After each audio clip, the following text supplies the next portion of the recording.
This is for my bigger guys. If you are feeling wobbly in the balance postures, if you want to learn modifications that are going to help you get the benefit of the postures, even if you're not as flexible or the same body type as some of the people you see doing yoga, watch this video. We're going to guide you through the proper modifications. This is Jesse. He's our big and tall coach, and this is his expertise. Eagle pose. Eagle pose. You're right, yeah. Something else a lot of people struggle with, but something that I really encourage people to modify, because when you watch someone that's been doing yoga for a long time that has a smaller body, they can do eagle pose and not have issues, and which can be discouraging. So if you know the right tools and modifications, you can make it work for you.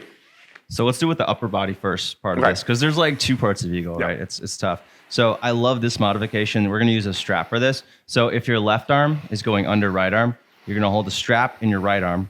We're going to bring the left arm under the body. You're kind of digging your elbow into the crook of the other hand, and then grab the strap. Yeah. And if you need that again, I know that's complicated for some people. It seems like a lot. So again, we're going to hold the strap in the right hand. You're bringing your left arm under the right arm, and then grabbing the strap. And then from here, if you want, you can bring the hands closer together, kind of like choking up on the strap as you go, or you can hold them further apart. And then bringing your elbows up and the forearms away from you. Yeah. And this elbows up, hands out. Yeah, and this is great because I see so many people trying to do eagle and they're like just stuck here and they can't get close together at all. So this allows you to actually have somewhat of a relaxed grip. Yep. Part two, all right. So now that we have that, we're gonna do kind of what we did with chair with our bottom half, is we're going to bend our knees and sit back here.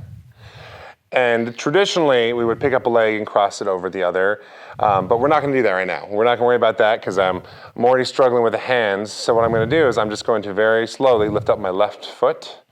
And like before, use that kickstand. Get up on those toes, see how you can just balance there, and then see if you can put all that weight on your right foot, lift up that foot. If you wanna challenge yourself, you can cross that leg, but what I want you to focus on is balancing on your foot, getting that kickstand and just lifting up your left knee while keeping that knee bent, sitting back with your butt, core engaged, elbows up, hands out. There's a lot to remember in eagle pose. And then we'll see if we can cross it. Oh, no, I lost it. And you can also, you don't have to do the whole wrap of the leg. You can also do like a figure four with the leg. Right? So you can just bring ankle on top of the thigh like this too. But I mean, that does allow you to get the external hip rotator stretch, but I'm just not entirely convinced that wrapping the leg there's any benefit to it. I'm sure you could argue that there is some, but it's negligible. For me, the importance of eagle pose is getting one leg up, right? And then having to create that stability with the hip that's actually planted. So that's what I'm focused on in eagle. All right, let's do it on the other side. All right, so strap in your left hand, because that's gonna be the upper hand. We're gonna take our right arm and we're going to cross it under the crook of the arm right there. And then we just grab the strap with our right hand. So arms crossed, grab the strap, choke up a little bit, kind of walk the hands together to a point that you can feel it, but I don't want it to be painful. So, and then I always like to remind you, elbows up, hands out. You don't want to crowd the face. So hands are up and out, elbows are up, and our shoulders are back. So this kind of forces us up to look up at it. So once we have that. Oh, does it force you to look up at something, Jesse? It forces me to look up. Oh, this is what everyone else has to do all day.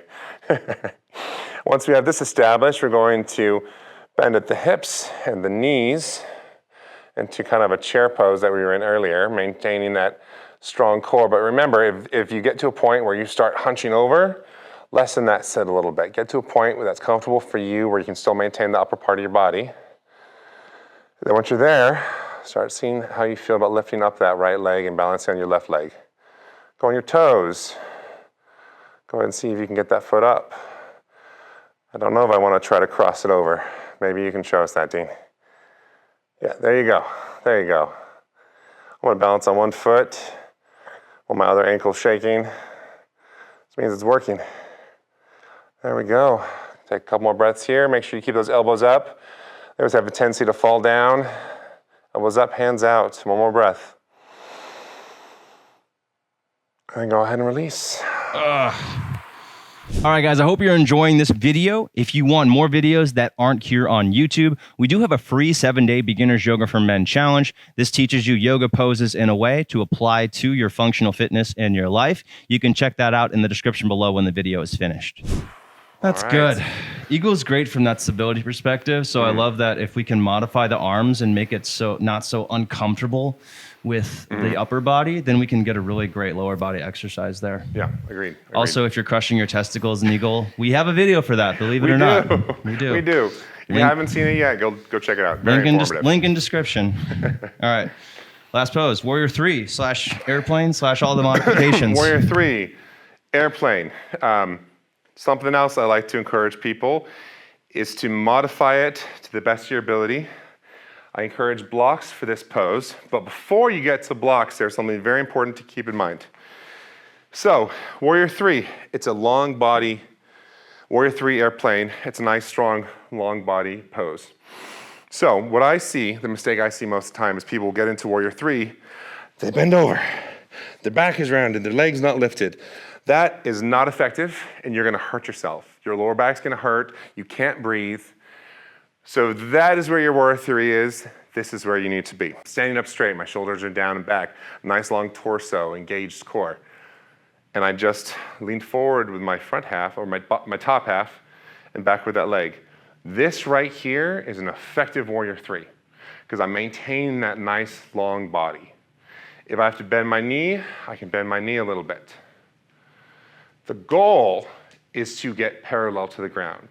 And this is also why it's important to try to do yoga in front of a mirror or to videotape yourself. Because if you get to a point where you can't be parallel to the ground, then focus on this right here. Yeah, and anywhere from that point that Jesse started to the parallel point on the ground, right? Anywhere between here is Warrior 3. So just pick whatever variation, whatever depth works for you. Yeah. Where you're feeling, right, the hamstrings opening up, you're feeling the hips working, feeling your core working. But yeah, if you lose that, right, if it's feel like you're rounding or you feel like there's too much pressure in the hamstrings, then come back up a little bit. Yeah, it's not gonna be nearly as effective. So I think the goal when you get started is to create that long straight line. And once you have that established, that is when you can go further into it. And that is also when you can use blocks. So I have that nice long line. I'm keeping my right hip down so it doesn't open to the side. And once I get to my block, that could help me maintain that nice long straight line. This is also why tall blocks are helpful, as well as stacking blocks, because it brings the floor up to you. I can get that nice strong line down my body. And then from here, I can try different arm variations. Out to the side, behind me, or straight ahead. If you can hold it for a few seconds, man, that's pretty good. And then stand back up. Yeah. And you can keep one hand on the block too, and that allows you to practice bringing one up at a time. And then when you feel ready, then you can do both arms. Yeah, and let's go ahead and give it a try on the other side. So, start in a standing position, nice strong mountain pose. We're gonna focus on that height and that length through our body, and then we're gonna hinge at the hips, keeping that line from the top of my head through my foot. And if this is where I have to stop, this is where I'm gonna stop. Because if I get to a point where I start to round, I gotta maintain that nice, strong length through my body. Keeping the left hip down. I wanna keep my hips square to the ground. I can get that hand down like that. Yeah, and if you notice that your hip is starting to crank open to the side, like do it wrong, so where your hip opens way up to the side, you want to try to bring that left hip down so your hips are squared down and forward. Because if you're opening to the side, you're doing it wrong. Okay, once you're here, if this is still too low for you, even with tall blocks, you can use a chair, a countertop, a stool, anything to be able to help you get here. Because once you leave this position, you might need a little bit of help. So be creative with things to help bring you down until you can safely get to this point, focusing on that nice long straight line down your body. Yep. Try one hand, try two hands. Oh, hold it for a second. Don't forget to breathe. Yeah, there's only one more breath. Only one more breath. 30 seconds, one more breath, people. You know how it works around here. Beautiful, beautiful. All right, guys, thank you for being here. Jesse, thank you so much for doing these videos with me. If you guys want to see Jesse on more videos sooner, leave a comment below, subscribe, let me know that this was helpful. Thank you for being here. Thank you for being part of Man Flow Yoga. Again, subscribe, don't miss out on future videos. And if you want to see the first video from this series, go ahead and click on Jesse's face.